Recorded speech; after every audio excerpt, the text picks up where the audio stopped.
Today with me on the Black Gold podcast, I have Michael Benjamin. He is the founder of Its Consumer Ammunition Tactics. And what he does is that he helps people with building business and personal credit.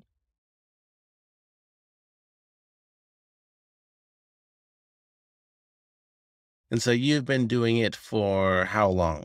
So my story is kind of crazy because I started by helping people pay off their student loans here and there. As far as credit and helping people with it, it's been about a year now. 20 years. So one of the things that you said when we first set up was that you paid off your student loans.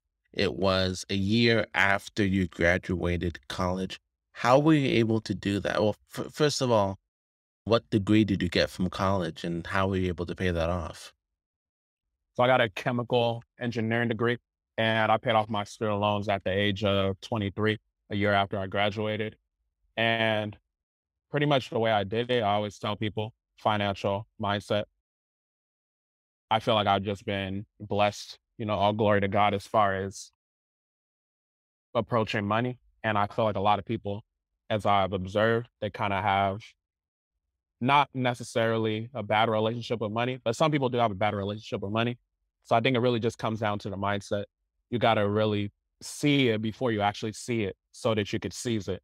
You know what I'm saying? So you have to really have that mindset like, okay, I can do X, Y, Z. On top of that, you got to actually take action. A lot of people, they just think about doing stuff, but they don't actually take action.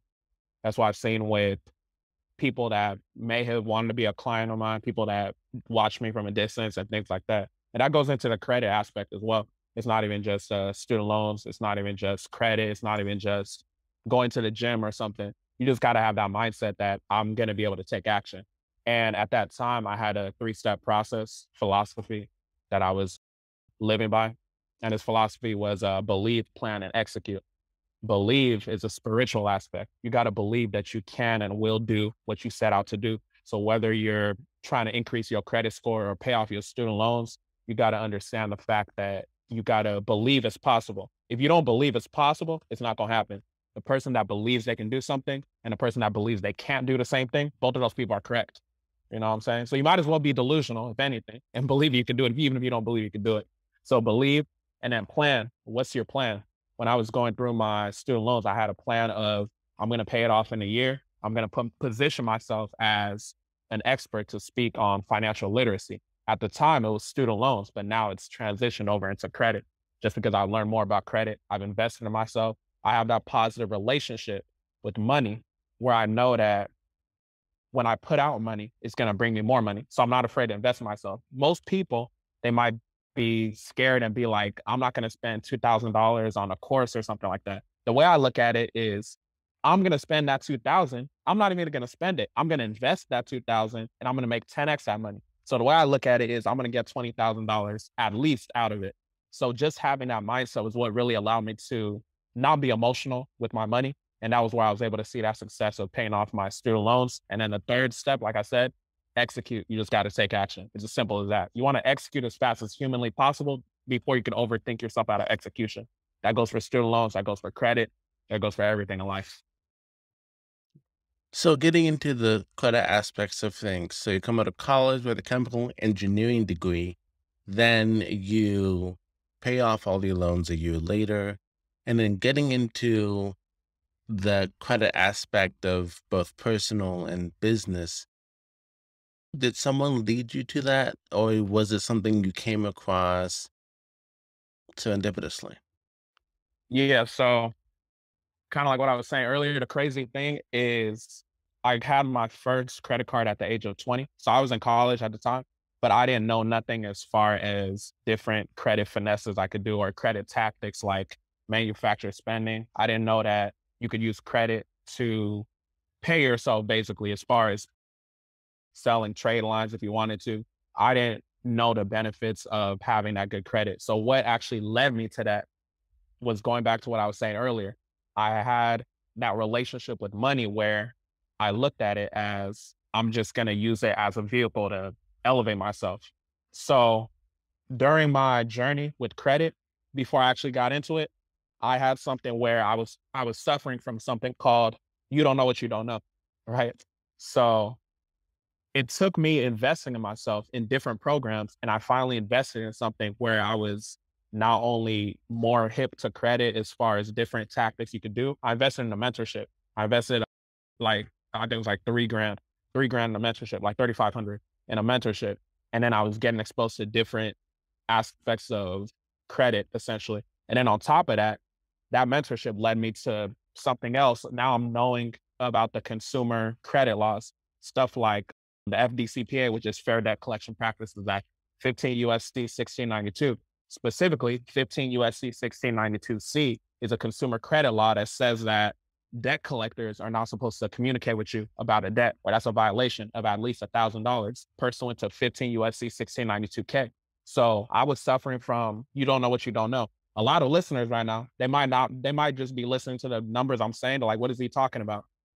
You're suffering from you don't know what you don't know. So what led me to credit was investing in myself. And I encourage everybody to invest in themselves. So, as you said, it was something you didn't know before, but now that you know it, it's something that you can then utilize to further your own plans for your future. So, As far as leverage, I knew as about far credit. Everyone knows about credit, but like leverage, different tactics, you know what I'm saying? Those kind of things. yeah. So, what are some of the things about credit that people, like the normal person, if you don't walk into the grocery store and talk to someone about credit, what would they know that is false in terms of the way it's either been presented or something that is just completely untrue about credit and how it works? So number one thing I'll say is that credit cards are bad. So a lot of the times growing up, they teach us like, oh, credit cards are bad, stay away from credit cards, this, that, and the third. And I really think that just goes back to people's individual responsibility, people's individual discipline, and things of that nature. Because what I learned is that you can use credit cards as like an investment vehicle. You can use your credit cards to essentially pay me personally, in terms of credit card funding, I have upwards of 6 figures, so over 100,000 in revolving credit. I'm not saying like 7 figures as far as over 6 figures. So I have over 100,000 in revolving credit. So just giving you an example, the worst case scenario, let's say I had 1% cash back on that $100,000. If I max it out through manufacturer spending, which is a tactic where you're not using your own money, so there's no risk. What would happen is I would get 1% cash back on all that, which would be $1,000. That $1,000 could be used to pay off, a bill, various bills. Some people might pay off their rent and things like that. So when you use a credit card responsibly, you can really make money. You could also sell it as a trade line, an authorized user trade line to someone to help them build their own credit or something like that. So that's one of the misconceptions that people have as far as credit cards specifically. As far as credit too, I guess a lot of people might think what would people think is false? So one thing people think that's false too, that I would want people to stop thinking is that you could fix your credit overnight. It doesn't work like that. Some people they spend years and years of consistency messing up their credit and then they want it to be fixed in 2.2 seconds. That's not how life works. You got to look at credit as life, right? So you got to be patient with yourself. When we go to my company, Consumer Ammunition Tactics, it's called CAT. So I want to talk about the core values. One of the core values is consistency. The core values are CAT. It just based off of the name. So the C is consistency. You got to be consistent in those disputes that you're doing, whether you have a repo, whether you have a bankruptcy, negative items like collections and things of that nature. So you just got to be consistent with it. It's not going to necessarily knock off in one day.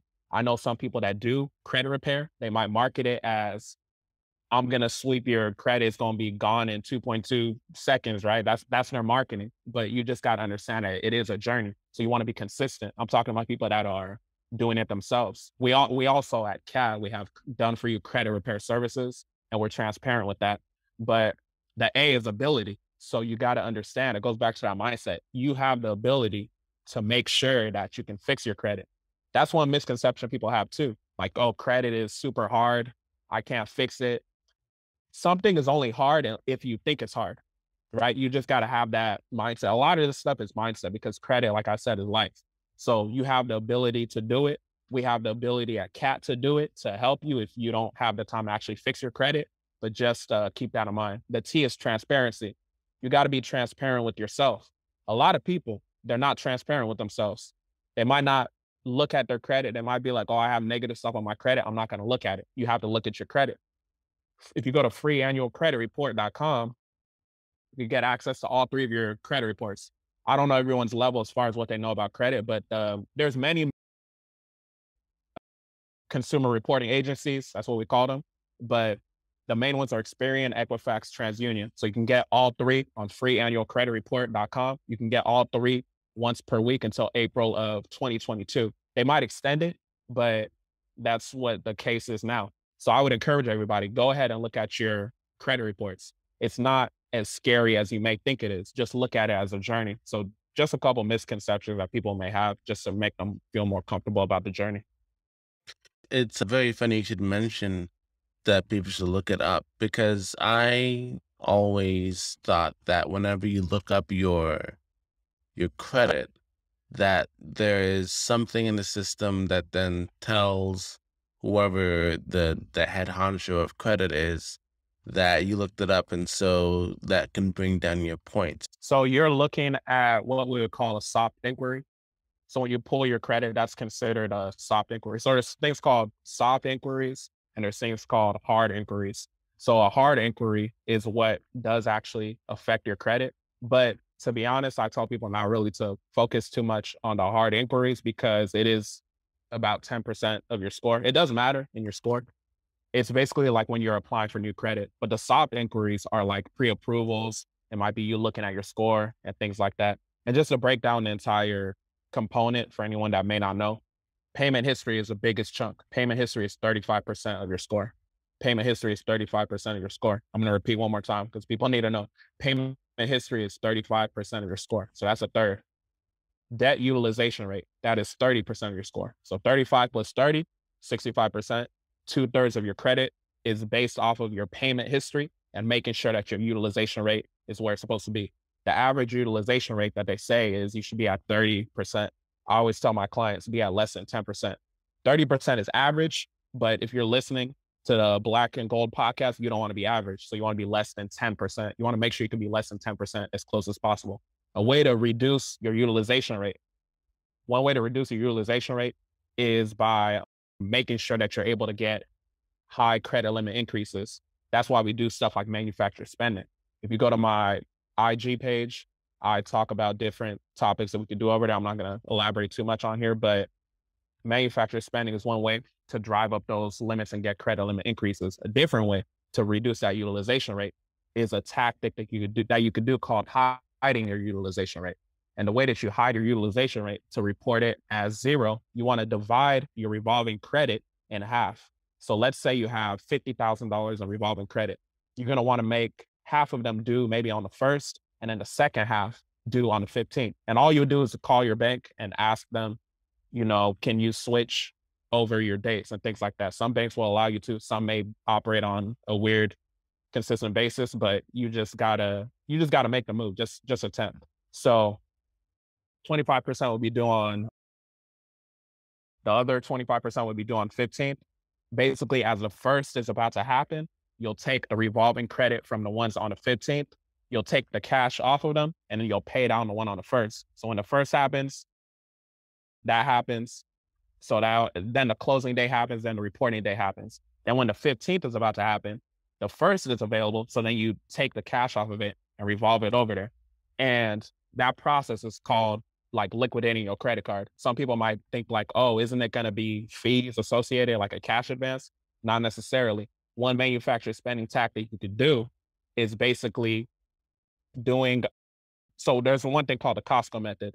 So basically Costco, they don't process Discover or MasterCard in store. So you could order a couple laptops online. Maybe it costs $6,000. Speaking from something I did, as soon as it comes to your place, you return it. And basically because you use Discover or MasterCard to pay online, basically because they don't process Discover or MasterCard in person, they're going to have to give it to you in cash or on your debit Visa card. So now you took the cash off of that credit card. So that's one way to take the cash off your credit card. That's manufacturer spending 101. I got a cat MS secrets course that's dropping. So by the time this podcast episode is out, it's probably going to be out. But I say that to say 35% is payment history, 30% is your utilization rate. So we're at 65%.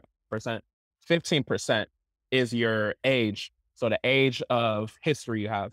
There's no number that says you have to have this age of history, but you want to have at least 4 years of history if possible. If you have a low age, that's where trade lines come in. So that is 35 plus 30, 65 plus that 15, 80. And then 10%, like I said, is the inquiries. So inquiries is like new credit. Inquiries is like a hard inquiry is like I applied for credit, and whether I got approved or denied, they pulled my credit. You looking at your credit, that's a soft inquiry. You looking at a pre-approval, that's a soft inquiry. I encourage people too, if they don't have any credit cards, one thing I always tell my clients, you can Google discover pre-approval. You can type in your information. It will have no impact to your credit because it will be a soft inquiry. They'll let you know what kind of credit cards you could apply for. And one thing I like about the Discover It credit card that you can get if you're a starter, basically whatever you get and cash back your first year is what they match you. So let's say after a year I've been using it, I get $1,000 in cash back. I'm gonna get an additional $1,000 after that first year. So that's just one hack. I have a podcast where I talk about how to finesse that, but that's 10%. The last 10% is credit mix, right? A lot of people that have thin files, they want you to have a good mix of files. When I say a good mix of files, they want to see installment loans, right? An installment loan would be like your car loan or student loan. They want to see revolving lines of credit. So that's like your credit cards and things like that. So yeah, that's just the basics of an entire credit report and the different components. So whenever you see someone take out, it's a credit card and it's the child's name when the child is maybe 10 years old, is that so then that way they have a good credit history? So once they turn 18, they'll be able to utilize that? Yeah, so that's a good tactic I encourage people to do if they're responsible. So luckily for me, my parents, they did the same thing, added me as an authorized user. That's being added as an authorized user. And you could actually make money from adding people as an authorized user. So that's what I'm talking about when it comes to trade lines. But what parents can do, like you said, they could add their child as an authorized user, and then they have years of history basically. Yeah, assuming that they don't like default on the card or have bad payment history. Like you want to make sure you don't put your, child in a bad situation, basically. So, yeah, by the time they turn 18, they're gonna have years of positive history. They're gonna come out the gate with like 700 something credit score, and they just might have a thin file. Then they're just gonna need to get stuff like different primary accounts. They could sign up for something like self lender, where they're basically taking out a loan, but they're essentially paying themselves and different primaries and just get a good mix of credit. And then they'll be able to get some funding. They could go start a business for free based off of using 0% interest credit cards, and they can do manufacturer spending. They can get things for free, get free shoes. I actually posted on my Instagram today. I got free designer clothes just based off of manufacturer spending. So there's no limits to what you can do with manufacturer spending. So what you do in terms of manufacturer spending, that is you purchase an item, like you said, Costco, $6,000 laptops, right? And then you would go back to the store to return them in person. And since they don't accept your card, they have to give it to you either as cash or on your debit card. It would be your yeah, it would be your Visa basically. That's one example, just because Costco doesn't process Discover or MasterCard in person. MasterCard. But yeah, I will say that I personally did Discover, but I heard that MasterCard is the same thing. So I was at Costco one time. I tried to pay in person with Discover, and they said that it didn't work. And I was like, that's interesting. So then I saw online you could actually use Discover. So then I did that and it worked out. So that's just one method. Like I said in the cat MS secrets course, I have multiple methods. I have a method that you can literally do from your home that has no fees and it's pretty quick. The main thing that people that do manufacturer spending know about manufacturer spending is that there are two main problems. One problem is the fees. So if we look at something like the PayPal method, which is completely legal, this is how you do the PayPal method. Let's say you have one business PayPal account and you have a personal account, or if you have two business PayPal accounts, what you would do is you would take the business A and invoice business B. So then what you'll do to pay the invoice, you'll pay with the credit card that you're actually trying to liquidate. And you want to make sure it is for you, an expense for your business. So it could be mentorship, it could be marketing, it could be something that you use for Facebook ads or something like that. I'm not telling you to invoice something you're not actually using for your business, but this is just a way to take the cash off the card, basically. So you'll invoice it. Maybe it's for a Facebook budget, Facebook ads. It could be 2,000, 3,000, whatever people's budget is. So then you'll pay with that credit card you're trying to liquidate. But the thing is, with PayPal, they charge 2.9% plus 30 cents for every transaction. So for every $10,000 you want to liquidate, you're going to end up paying almost $300. So if we talk about like you want to manufacture spend $30,000, you're almost paying $1,000 just to do all that. So that's why with the Cat MS Secrets course, I came up with one tactic I got is where you can manufacture spend from your home, comfort of your home, no fees, at least $30,000 plus. So you're already saving 1,000 just based off of that. So fees is a huge problem with manufacturer spending. Second thing is time. People don't necessarily want to have the time to be doing a lot of different things. So one thing with time, there's a gift card method. With the gift card method, it's very, very basic. This is what I tell everybody that's getting used to manufacturer spending or just starting. What you do is you want to get you some Visa gift cards. The best ones on the market are the Simon Mall gift cards. You can get them online, you can get them in person, depending on your area.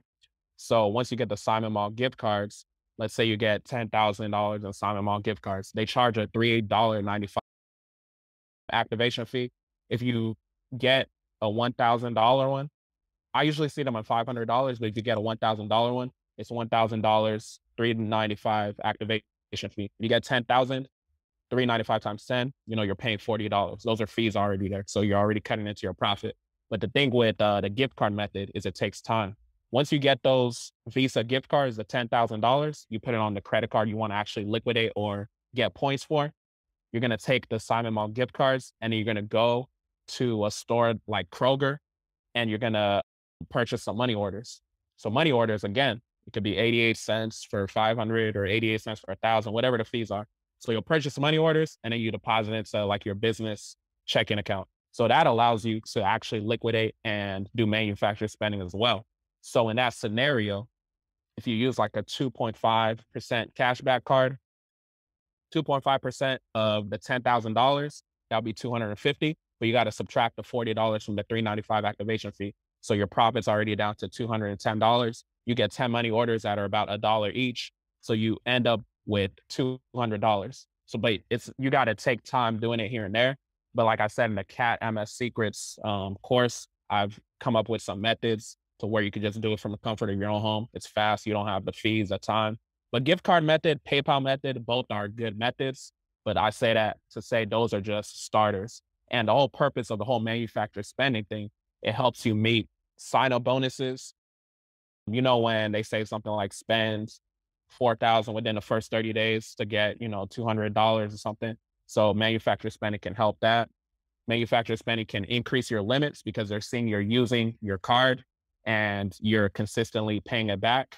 And one thing I always tell people about manufacturer spending, you also want to do organic spending with it too. You don't want to just only manufacturer spend on your card because that can signal an alert. It's completely legal. You can look it up. I'm not coming on here on the podcast talking about any illegal activity or on a recorded line, you know what I'm saying? So yeah, that's just a little bit about manufacturer spending and just the power of credit. And I didn't even touch on the different credit laws. I gave y'all earlier 15 USC 1692C, the communication section. If you use it with 15 USC 1692K, that's a violation of 1,000. But yeah, that's a little bit of information. That- That's a very hefty little bit of information. It's really good. It's really wonderful. So is it that you're like flipping your credit is what it would be, flipping credit for cash, or is it that you are using the credit to build a business that gives you cash to pay it off later? So, I mean, it really dependent on you, but manufacturer spending in the most basic sense is you're using their money to get free money. Because essentially you're purchasing something and then you're returning it, but you still got the reward points from it. So if I have a $10,000 credit card, well, I do have a $10,000 credit card that gives a 2.5% cash back. If I max it out, but then I return the item, I got the money back and I just got to pay down my card, but I still got the reward points. I still got $250, you know? So that's basically what the manufacturer spending is. When we talk about building businesses and stuff, that's a whole different play. We talk about being on the business side and how you can get 0% interest credit cards to go and start a business for free. When we talk about businesses for free, you can leverage your good credit to go get multiple vehicles for free. So one thing I did, I have cars on Turo. So I got business, a Bank of America auto loans. They allow you to get up to 4 auto loans per LLC. So for my LLC, Consumer Ammunition Tactics, I got 4 vehicles, zero money down, right? And it was because of the fact I had that good personal credit. I had to be the PG or personal guarantor saying that I'm back in my business so that I can get these vehicles. And basically that's one example of what I mean starting a business for free because I was able to get the cars zero money down. I listed on Turo. You don't have your first payment until like maybe 30 to 45 days later. And with my situation, it was crazy.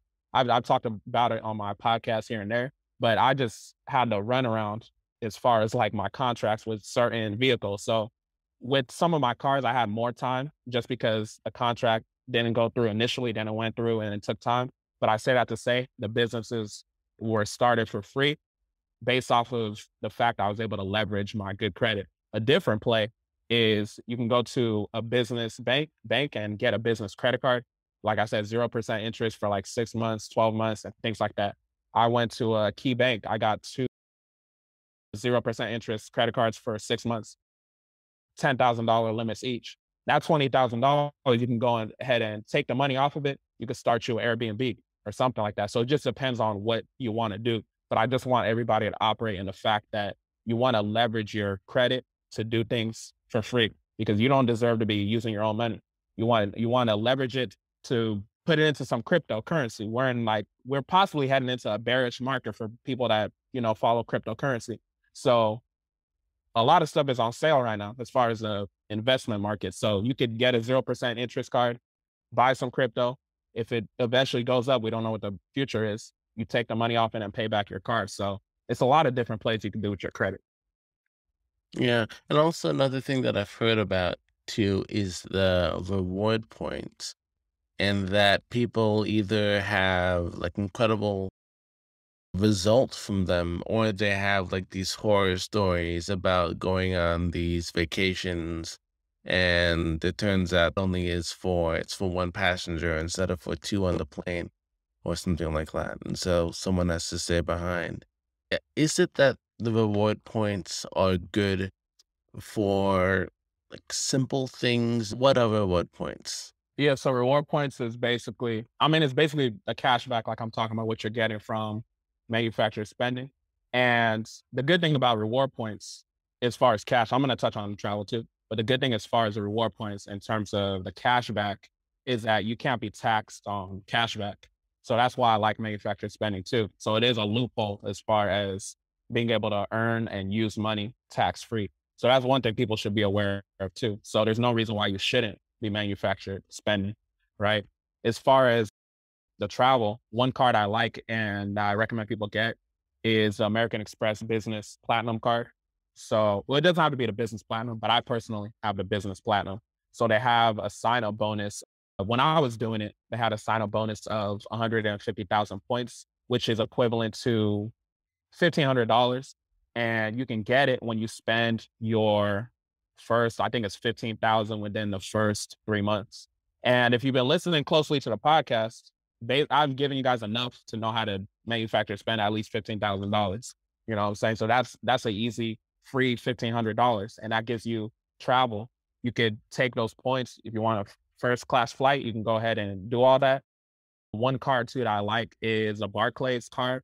And this card is a hack too, because basically what they do is they give you 60,000 points, which is about, I think it's a little bit over 600 according to Barclays' number, but it's 60,000 points based off of your first purchase. A lot of my clients, I tell them, go to the dollar store. Any purchase, go to the dollar store, you spend $1, you just turn it into $600. That's a great, return. So you could use that for travel as well. I think they're partnered with American Airlines. So as far as the reward points, it's not limited just to cashback. You could also use it for travel. You could use it for free flights here and there. So the main theme is, you just want to make sure your manufacturer spending. And I think you were saying something about someone being left behind earlier. If someone was in that case, that scenario, both parties should be manufacturer spending regardless. So that's my solution for them. So no one gets left behind. So Yeah. you were talking about it's American Express Business Platinum and also a Barclays card. And what those things would do is with the Amex card, that gives you $1,500 cash if you can spend 15,000 within the first 3 months. And with the Barclays card, you said if you use that and you said $1 at the dollar store, that'll give you $600 cash back or 600 points is what it would give you. Okay, so it's 60,000 points, which comes out to about 600 something dollars that you can use for flight travel. And then Okay. and then the American Business Platinum, they always have different promotions going on, but I'm speaking on what it was for me. So it might be the same, it might not be the same for you. For me, it was $150,000 offer. And one thing you can do, you can literally just call American Express, and let's say you applied when you saw it was 100,000 points or something. You could ask them and be like, "Oh, I got an offer for 125,000 or 150,000, whatever you want." You might as well try. You know what I'm saying? So it's just different things that you could try with that. What has been the best business model or the best industry to go into if you were applying manufactured spending to? Like as you said before with the flipping the laptops, could you get them at at a place as you said, like a Costco or a Sam's Club, and then flip them for maybe 100, $200 more, and then keep that cash back and then get to pay off the card as well? I mean, that wasn't what I was talking about, but you could technically do something like that. I mean, if you want to talk about what's it called? Yeah, flipping or like drop shipping or something. So that actually reminds me, during my debt-free journey, one thing I did was I did Amazon and eBay drop shipping. So the way I would do it is I would look up Amazon Lightning deals. Amazon always has deals going on. So this was like this was a while ago, so it might be different now. But let's say a product was like 50% off on Amazon. I would look up the same product on eBay, and then I would see it for the regular price. So I would list it. When someone would buy it on eBay, I'll go to Amazon, I'll purchase it at that 50% off, I'll ship it to that person, I'll keep the profit. So I'm just functioning as like a middleman. But as far as the whole manufacturer spending thing, I'm not, when I'm doing it, I'm not necessarily flipping anything. I'm just looking for the reward points. So in that laptop example, that's $6,000. Using 1% cash back, as soon as I return it, I got $60. And maybe I want to use that to cover gas or something like that. But those are, like I said, that's like the retail method. Those are like the basic plays that you can do. And those are what I tell people to do beginning. But the real plays as far as the retail method and what I did recently is something called Rakuten, Rakuten. So Rakuten, I encourage everybody to download it. It's a cashback website. And basically they have a lot of different cashback deals going on. So they like to have it around like Christmas, any holiday season you think of, they're gonna have a lot of cash back. So one example that I did was through Kay's Jewelry, and normally they were having, I think it was like 2 to 3% cash back. But in this particular moment, which was Cyber Monday, which had just passed recently, they were having a 15% cash back. So basically what I did was I went on a website and I took my 2.5% cashback card and I bought a $9,000 necklace. $9,000, we can round it up to about $10,000. So just from using my card, that's $250. We gonna do some math here on the podcast. So just from using my card, that was $250, $10,000, 2.5% cashback, 250. I hope everyone's following. But on top of that, because I went through Rakuten, I got 15% cashback. So 15% of $10,000, that sounds like $1,500 to me. $1,500 plus the $250, that sounds like $1,750, which is almost $2,000. So that was one play that I showed online on my Instagram. I ran it. So what happened was the necklace came to me, they shipped it to me, and then I received it. I returned it in person and I got the money back and I was able to get it back on my Visa debit card. So the money went instantly back into my bank account. Different institutions, it might take days. Everyone's institution is different, but I got the money back. Essentially, I got the 10,000 back. I was able to pay back down the card. So I got almost $2,000 just for using my credit, right? I never used my own money. I used the bank's money. That was one example I showed. I also have a $25,000 card.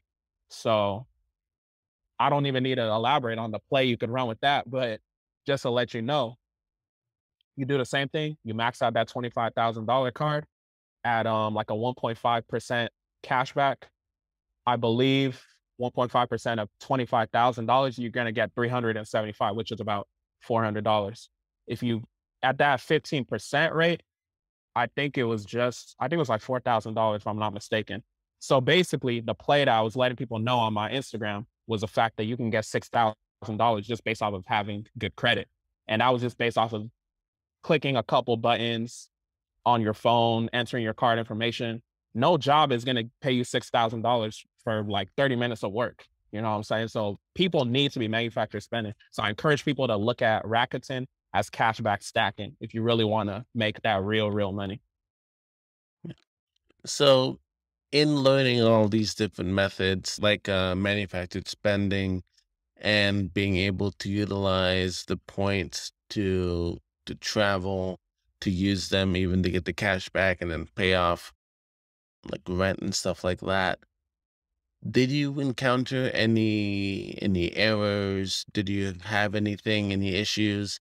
Did you experience any failures? And if so, how did you overcome them?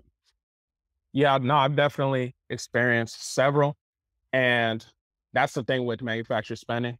It's what comes with the game. It's what comes with the territory.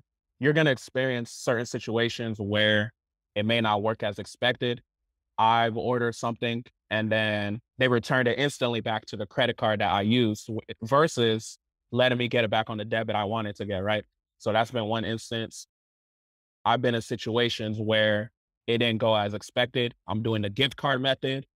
I'm about to buy money orders, but then they're saying like they don't allow gift cards to be able to purchase money orders. But technically, the gift card is a debit Visa card. So by definition, you should be able to do it.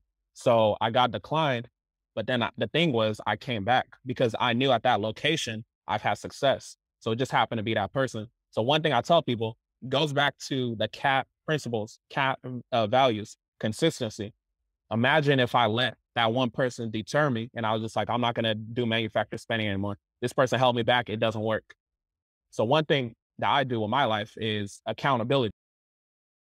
You got to take ownership of what's going on in your life. Just because it didn't work for me in that situation doesn't mean I should quit. I just got to take accountability. Okay, I came at the wrong place at the wrong time. I could have came across this dude and maybe he was having a terrible day. Maybe that's why it didn't work. But I came back the next day. I came across a different associate. I was able to get my desired result. So one thing I tell people about manufacturer spending, you just got to be consistent. You just got to be accountable. You just got to take action at the end of the day. And one thing I say too, track your movements. I track the movements I've been doing. Okay, I went over here. It was a success. I went over here. It was a lesson, right? I don't look at stuff as failures. I don't look at stuff as lose. The word lose isn't lesson, so I prefer to say lesson, right? So I learned a lesson. I didn't lose. You know what I'm saying? So I just want people to understand and have that mindset when it comes to manufacturer spending. when it comes to credit or just executing any of these plays, it's going to be what comes with the territory. There's going to be quote unquote failures. There's going to be lessons. You know what I'm saying? So you just gotta take action. You won't know until you actually jump. You don't know what you don't know. Like I said in the beginning of the podcast. So you just gotta take action. It's definitely not just gonna be sweet. Everything's gonna work in your favor. Nothing in life works like that. If you can tell me something in life where there's no errors, no risk, no nothing, then I need to be in that business, whatever people are doing. But everything has a risk. There's a risk by being at your job right now and only having it as your source of income. You can get let go. There's a risk in you starting that business because maybe what if you don't have any more clients anymore? There's a risk in life. Everybody's going to die one day. You know what I'm saying? So you just got to take that risk. So that's just really what it is. Yeah. And everything in terms of credit wise, can you use, I think you mentioned this, talking about using your credit to go towards an Airbnb. Is there a way you can utilize your credit to purchase real estate? Yeah, definitely. So it goes back to the fact that a lot of people think you need so much money to get into real estate. But I know various people in my network that they started their real estate portfolios off of their credit. So they went and got business funding as far as business credit cards, like I was saying earlier, that could be 0% for 12 months or something like that. And they were able to take the money off of it. That became their down payment. So they came in with a little bit of money. Some people think like, oh, you see $100,000 house, you got to come in with like $100,000 or, maybe 50% of it or something like that. You could always do the FHA route, which is one way as well. But the thing is, you shouldn't be using your own money. I don't recommend using your own money to get into real estate.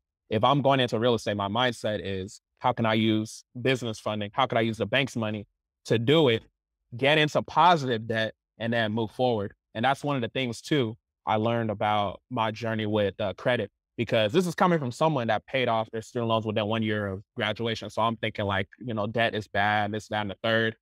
But there's good debt because you can go into positive debt as far as putting all that money on that 0% interest credit card. As soon as you've got your tenants coming in, you pay back down that card.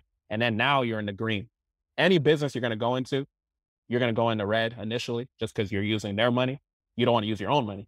And then, you can move forward. But I say that to say you definitely can start real estate for free off of using those business credit cards. And a lot of people don't realize your personal credit is going to be dependent a lot of times on the business credit funding that you get. That's why I say the foundation is that personal credit. I mentioned earlier, I have a $25,000 personal credit card.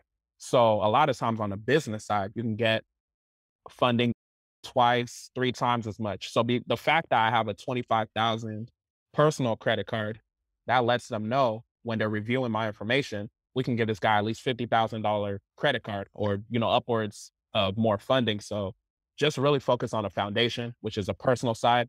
If you got negative items on your report, we have credit repair services. We have what's it called? We have various documents and resources for you to do it yourself as well. But if you don't have the time, we can help you repair it as well. We got both sides. We teach you the consumer credit laws that can help you remove stuff. The FCRA or Fair Credit Reporting Act, which is 15 USC 1681. There's let me give people one law they can even use. So 15 USC 1681B number 2. If you go down to number 2, it talks about nothing should be on your credit report unless it's in written instructions of the consumer. You guys are the consumers. Consumers are the most powerful piece in this United States corporation. United States corporation, when I say corporation, I'm talking about the law 28 USC 3002. If you go down to number 15A, the United States is defined as federal corporation. So the United States does commerce. They're defined as a corporation. So everybody, we need to be in that mindset of you're not a citizen of the United States, you're a consumer of the United States. They want you to say you're a citizen because you don't have power as a citizen. You wouldn't walk into Target and be like, I'm a citizen of Target. You have power by saying I'm the customer of Target. And in law terms, that's consumer. So that's where the consumer and consumer ammunition tactics comes from. The fact that you got to understand your power as a consumer.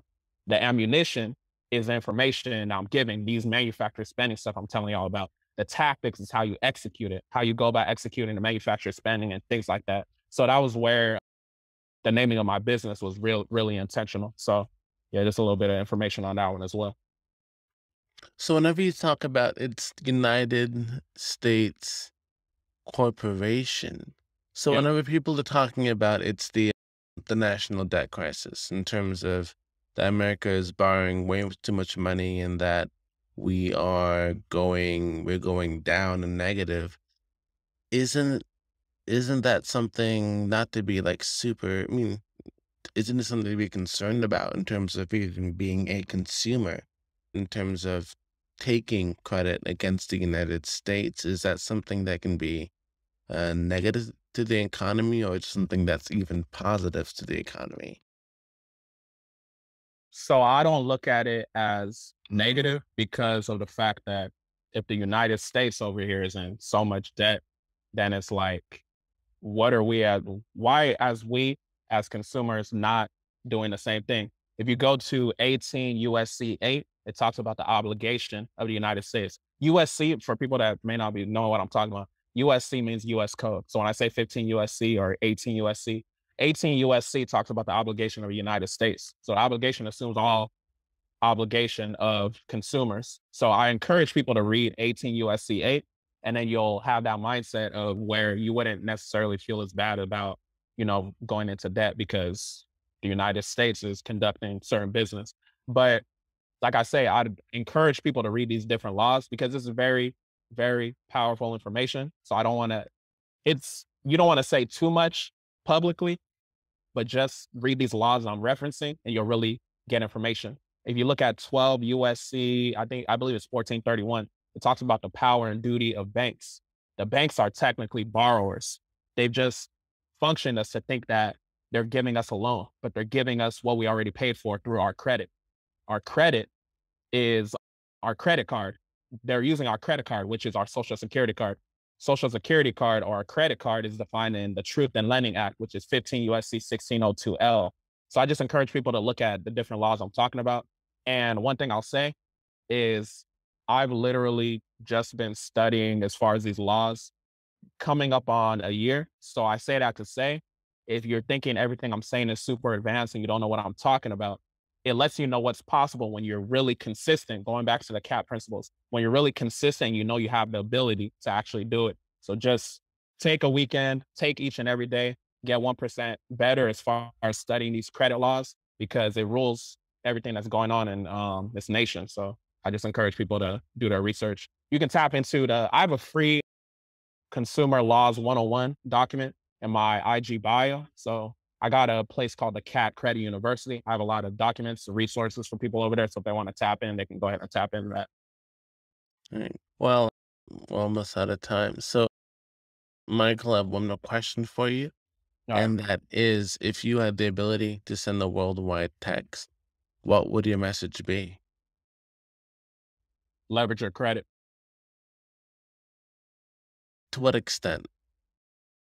So I would say leverage your credit as far as starting any kind of business to help you increase your income. Leverage your credit as far as manufacturer spending and just leverage your credit because you don't deserve to be using your own dollars when we're in this nation that's in so much debt. So I would just encourage people to prioritize working on their credit, prioritize leveraging that credit. Go get you some vehicles, put it on Turo. Go get you an Airbnb, start making you some money. Go get you 0% interest cards. You can start using that to invest in different stocks, options, cryptocurrency, and just things of that nature. So leverage your credit in terms of using your credit to gain something new. Study the consumer laws, so just focusing on credit. So focusing on the credit laws, focusing on credit repair, if you will, and just using credit to get to that next level. Cause this is what the rich people are doing. This is what people in our community aren't necessarily taught about too much. So just leveraging credit and tap into my resources because if you don't know where to start, I got the resources for you. Or where can people find your information?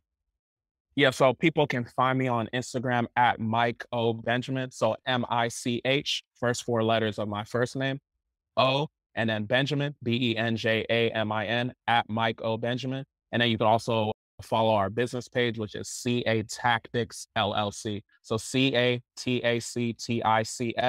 LLC. We're on Instagram. Go to the link in the bio. You'll be able to get free resources. You'll be able to get paid resources if you're ready to invest in yourself. And yeah, that's where you can find us. Well, Michael, thank you so much for your time. It's been a pleasure. Appreciate you having me.